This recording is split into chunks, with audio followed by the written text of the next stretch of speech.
తెలంగాణ వ్యాప్తంగా గ్రామ సభలు ముగిశాయి. తెలంగాణ వ్యాప్తంగా గ్రామ సభలు ముగిసిన తర్వాత రాష్ట్ర వ్యాప్తంగా మొత్తం 16,348 గ్రామ సభలు నిర్వహించారు. ఇవన్నీ కూడా ముగిశాయి. రేషన్ కార్డులు, ఇందిరమ్మ ఇళ్ల కోసం లక్షల్లో గ్రామ సభల్లో దరఖాస్తులు వచ్చాయి. ప్రజాపాలనలో ఇందిరమ్మ ఇళ్ల కోసం 83 లక్షల దరఖాస్తులు వచ్చాయి. వీటిలో 30 లక్షల మందిని అర్హులుగా ప్రభుత్వం తేల్చింది. అలాగే రేషన్ కార్డుల కోసం 6,85,000 దరఖాస్తులు వచ్చాయి. 10 నుంచి 15 లక్షల ఎకరాలకు రైతు భరోసా కట్ చేస్తూ కూడా నిర్ణయం తీసుకున్నారు. అయితే ఇవాల్టి నుంచి మరోసారి లబ్ధిదారుల ఇంటికి సర్వే టీంలు వెళ్ళబోతున్నాయి. మరోసారి లబ్ధిదారుల ఇంటికి వెళ్ళి లబ్ధిదారులపై అభ్యంతరాలపై ఎంక్వైరీ చేసే అవకాశం ఉన్నట్టుగా తెలుస్తుంది. మా ప్రతినిధి రమేష్ ఉన్నారు పూర్తి సమాచారం అందించడానికి. ఒకసారి గ్రామ సభల్లో కొన్ని చోట్ల వివాదాలు చోటు చేసుకున్నాయి. గ్రామ సభలు జరుగుతున్నప్పుడు కాంగ్రెస్, బీఆర్ఎస్ నాయకుల మధ్య కొన్ని వాగ్వాదాలు కూడా చోటు చేసుకున్నాయి. టెన్షన్ వాతావరణం ఏర్పడిన పరిస్థితులు కూడా ఉన్నాయి. ఇవన్నీ ఈ గ్రామ సభలో చోటు చేసుకున్నాయి. మొత్తానికి గ్రామ సభలు ముగిసాయి. మరోసారి ఇంటింటికి వెళ్ళి సర్వే చేయాలని ప్రభుత్వం అనుకుంటుంది. సర్వే టీములు కూడా ఇంటింటికి వెళ్ళబోతున్నాయి. గ్రామ సభలు జరుగుతున్నప్పటి దృశ్యాలు ఒకసారి చూద్దాం. ఓకే అండి, ఇప్పుడు మన రాష్ట్ర ప్రభుత్వం గౌరవనీయులు రేవంత్ రెడ్డి గారికి ముఖ్యమైనటువంటి పథకాలు ఏవైతే ఉన్నాయో ఈ 4 పథకాలకు సంబంధించి 2024 మార్చి 31వ తారీఖు లోపు, అంటే ఒక ఆర్థిక సంవత్సరంలో ఎవరైతే 20 రోజులకు పైబడి పని, ఉదాహరణకి నా పేరు పద్మయ్య నాయుడు, నా పేరు వచ్చి దాంట్లో నాకు ఒక 2 ఎకరాలు ఉంది. నేను ఇక్కడ లిస్ట్ లో నా పేరు వచ్చిన ముఖ్యమైన విషయం ఏంటంటే అండి, దయచేసి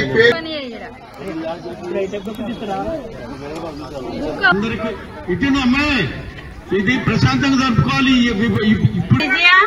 బాణవతు గాయత్రి, బాణవతు వనిగళ్ల భాగ్యలక్ష్మి, గోరుముచ్చు శాంతయ్య, దావూరి యాదమ్మ, దార పెదమరియమ్మ, దార సంపూర్ణ, ముఖ్య శారద, జల్ది ఉషారాణి, అరిపికట్ల బావ.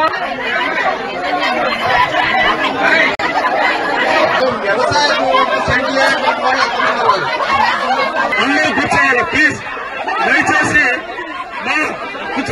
ఆ పేర్లన్నీ కూడా ఇంకా 50 ఇల్లున్నా కానీ 100 ఉన్నా కానీ. ఓకే అండి, ఇప్పుడు గ్రామ సభలు ముగిశాయి. ఈ నెల 21వ తారీఖు నుంచి గ్రామ సభల కార్యక్రమం కొనసాగింది. 4 రోజుల పాటు భారీ ఎత్తున గ్రామ సభలు నిర్వహించారు. అన్ని చోట్ల కూడా దరఖాస్తుదారులు పెద్ద ఎత్తున తరలి వచ్చారు. కొన్ని చోట్ల బీఆర్ఎస్ నాయకులు కూడా రావడంతో కొన్ని చోట్ల ఉద్రిక్త పరిస్థితులు కూడా ఏర్పడ్డాయి. సో ఇప్పుడు మరోసారి సర్వే టీంలు ఇంటింటికి వెళ్ళబోతున్నట్టుగా తెలుస్తోంది. సర్వే టీంలు ఇంటింటికి వెళ్ళి మరోసారి సర్వే కూడా చేయబోతున్నారు. మా ప్రతినిధి రమేష్ ఉన్నారు పూర్తి సమాచారం అందించడానికి. రమేష్, గ్రామ సభలు ముగిశాయి. గ్రామ సభలో కూడా పెద్ద ఎత్తున ప్రజలు తమ అభిప్రాయాలను తెలియజేశారు. సో ఇప్పటి నుంచి మరోసారి సర్వే జరగబోతున్నట్టుగా తెలుస్తోంది. సో ఈ గ్రామ సభలో వచ్చిన దరఖాస్తులను ఏ విధంగా పరిశీలించబోతున్నారు? మరోసారి సర్వే ఏ విధంగా ఉండబోతుంది? రైట్, 4 రోజుల పాటు మాత్రం గ్రామ సభలు అయితే పూర్తి కావడం జరిగింది. గ్రామ సభలలో కూడా ఎక్కువ సంఖ్యలో కూడా గతంలో ప్రజాపాలనలో దరఖాస్తులు చేసుకున్నప్పటికీ కూడా మళ్ళీ చాలా వరకు లబ్ధిదారులకు పేర్లు రానప్పటికీ కూడా ప్రజాపాలనలో దరఖాస్తు చేసుకోవచ్చు అని అధికారులు చెప్పడంతో ఈ 4 రోజుల పాటు కూడా పెద్ద సంఖ్యలో కూడా దరఖాస్తులు చేసుకున్నటువంటి పరిస్థితి అయితే కనిపించని చెప్పవచ్చు. 4 పథకాలు ఏదైతే ఉందో ఇందిరమ్మ ఇళ్లు, రేషన్ కార్డులు, రైతు భరోసా, ఇందిరమ్మ ఆత్మీయ భరోసా, ఈ 4 పథకాలకు సంబంధించి కూడా వరుసగా గ్రామ సభలు నిర్వహించడం జరిగింది. రాష్ట్ర వ్యాప్తంగా మొత్తం 16,348 గ్రామ సభలు కూడా నిర్వహించడం జరిగింది. వీటిలో ఎక్కువ సంఖ్యలో ఇందిరమ్మ ఇళ్ల కోసం దరఖాస్తులు రావడం జరిగింది. 83 లక్షల దరఖాస్తులు కూడా కేవలం ఇందిరమ్మ ఇళ్ల కోసమే దరఖాస్తు చేసుకోవడం జరిగింది. వీటిలో ఒక 30 లక్షల మందిని కూడా అర్హులుగా తేల్చినటువంటి పరిస్థితి కనిపించింది. ఆ తర్వాత రేషన్ కార్డుల కోసం చూసినట్లయితే రేషన్ కార్డుల కోసం 6,85,000 దరఖాస్తులు కూడా రావడం జరిగింది. అదేవిధంగా రైతు భరోసా కొత్తగా వ్యవసాయ యోగ్యమయ్యే భూములన్నింటికీ కూడా రైతు భరోసా అందిస్తామని గ్రామాల వారిగా కూడా వ్యవసాయ అధికారులు, రెవెన్యూ అధికారులతో కూడా సర్వే చేయించడం జరిగింది. అదే గ్రామ సభల్లో కూడా వెచ్చించడం జరిగింది.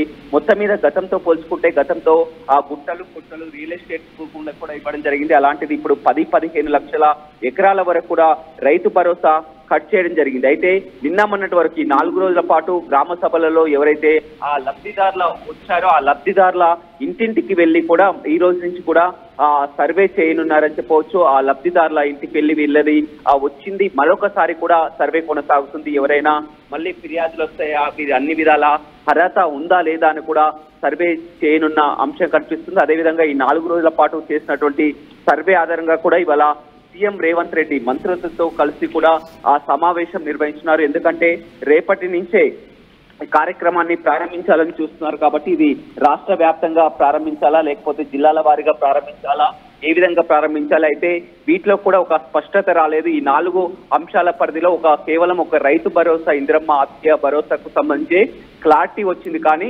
రేషన్ కార్డులు కానీ ఇందిరమ్మ ఇళ్ళ ఈ 2 పథకాల్లో మాత్రం చాలా వరకు గందరగోళం చోటు చేసుకున్నటువంటి పరిస్థితి కనిపించింది. మనం చూసిన 4 రోజుల పాటు గ్రామ సభలలో కూడా పెద్ద ఎత్తున కూడా ఒక చర్చ అయితే జరిగింది. ఎక్కువగా రైతు భరోసాపై క్లారిటీ ఉంది, కానీ రేషన్ కార్డులు ఎక్కువ సంఖ్యలో కూడా పోటీ పడుతున్నారు. రేషన్ కార్డులకు పోటీ పడడం కూడా కేవలం రేషన్ కార్డు కోసం, రేషన్ బియ్యం కోసం కాదు. ఈ రేషన్ కార్డు ఉంటే అన్ని విధాల అన్ని పథకాలు కూడా ఎలిజిబుల్ ఉంటుంది. రేషన్ కార్డుని ప్రామాణికంగా తీసుకుంటారని కూడా రాష్ట్ర వ్యాప్తంగా ప్రజలంతా కూడా పెద్ద ఎత్తున రేషన్ కార్డు కోసమే దరఖాస్తులు చేసుకున్నటువంటి పరిస్థితి కావడంతో కూడా 6 లక్షల వరకు కూడా దరఖాస్తులు రావడం జరిగింది. అయితే ఈ రేషన్ కార్డుల పంపిణీ ఇప్పుడే కొనసాగుతుందా లేకపోతే పోస్ట్ పోన్ చేస్తారా వేచి చూడాల్సింది. ఏదేమైనప్పటికీ కూడా ఈ రోజు సమీక్షా సమావేశం, మంత్రులతో సమీక్షా సమావేశం సీఎం రేవంత్ రెడ్డి జరిపిన తర్వాత ఒక క్లారిటీ అయితే వచ్చే అవకాశం అయితే కనపడుతుంది.